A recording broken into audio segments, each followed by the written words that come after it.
Are you always on the go? Always doing, going, never resting? What if your drive to get things done is actually driving your body into chronic tension and leading to chronic illness? Let's explore the green light reflex and how to soften it, starting with breath. The green light reflex is your body's go mode. It's designed to propel you into action, part of our evolutionary design. I mean, think about it. When we needed to run, to chase, to hunt, to work, or to respond quickly, this reflex helped us activate the powerful muscles along the back of the body, our spine, our glutes, hamstrings, neck, and jaw. There's a problem. Modern life never completes the stress cycle as it's designed in us. We never get to the rest and restore piece.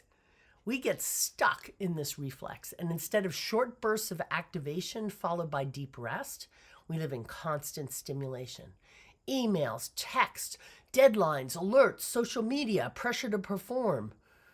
Keeps our muscles braced, our breath shallow, and our nervous system like totally switched on for action. Over time, this chronic green light activation leads to back pain, jaw tension, fatigue, headaches, shallow breathing, and just emotional burnout. We begin to mistake tightness for strength and tension for productivity. The body forgets how to turn off and access true, deep healing and creativity. The green light reflex may make you look strong, but it silently can wear you down. So how can you interrupt this pattern? Well, one of the most powerful direct ways is through a practice called lower back rib breathing. This is the kind of breathing we naturally did as babies. It's deep, expansive, and calming, but most of us lose access to it, especially because the muscles in the back of the body are gripping all the time. So let's explore it now. This is about bringing your awareness, your attention, into intention. So, sitting or lying comfortably, put your hands gently on your lower back ribs. Let your thumbs wrap around the back of your ribs and breathe into your low back. Simply breathe normally and observe. Do your lower back ribs even move? Or you have a tendency more to be an upper neck breather, anxiety breathing, or breathing from the belly, deep breathing and often calming, but do you allow your low back ribs to actually get on it? As you breathe in, do you notice, does one side move more than the other? Do they move evenly? Is there any movement at all? Many of us are so bound in the lower back muscles that these ribs hardly even move, but they're meant to. And when they do, you breathe more fully into your lower lungs, stimulating vagal nerve response, activating relaxation. So, with your hands on your ribs still, let's see if we can guide the breath. Inhaling softly through your nose, aim the breath directly down into your low back and side ribs. Imagine the ribs expanding like wings, wrapping outward. And as you exhale slowly, feel those ribs gently return inward. Let your upper chest relax and your belly stay quiet. Not forced, just relaxed. They'll probably still move, but start with the movement in the low back ribs. Just check it out. Repeat it for several breaths. Can you do it? Lower back rib breathing restores the gentle breath like you had in infancy before things were so hectic, and it unlocks the body's natural calm.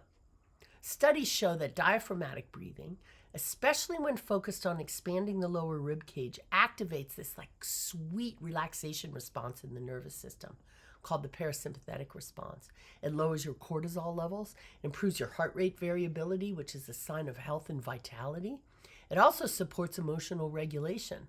Slow, deep breathing techniques lead to measurable reductions in anxiety and physiological stress markers. You breathe better. So the low back ribs are where the diaphragm attaches in the back and can create deep expansion. This is different from the shallow upper chest breathing we use when we're running from a lion. That's called accessory breathing. And guess what? There ain't hardly any lions for us to run from. So in modern life, we're overusing it and we're constantly breathing in a stress response. So as you relearn how to breathe into lower back ribs, so many cool things happen. Shoulders relax, your spine softens and lengthens. You can start to feel supported from the inside out as the back of the body becomes used the way it's designed. The nervous system slows down and the senses of urgency begin to fade. You can actually break anxiety responses by focusing breath here. You become more emotionally present, less reactive, and more open in relationships. And maybe most importantly, you can remember that doing doesn't require tension and that being is okay. In nature, all productivity is balanced with restoration. Trees grow up because they're rooted deeply. Animals sprint and then rest. As a matter of fact, if an impala gets away from a lion, it shakes vigorously as all the cortisol and the stress hormones are released, and then it goes back to eating grass as if nothing happened. Our bodies get stuck in go mode, and that low-level tickle's always there keeping us going. Low back rib breathing can help reconnect you to that rhythm. It's your body's way of saying, I'm here. I can remember how to soften. Breath is not just fuel, it's feedback, and it's telling you this is safe to slow down. So this week, take a few moments each day. In fact, I would say a few moments each hour, and just breathe into your low back ribs. Are they moving? Can you feel them move? Can you breathe there with less and less effort? Let it be a reset, a soft doorway out of the green light reflex and into more gentle flow. So comment below. What did you discover about breath today? Could you find movement in your back body? Subscribe, hit the bell. Next week we'll explore how the spine holds emotional history and how movement can unlock your future. Let's keep restoring balance together.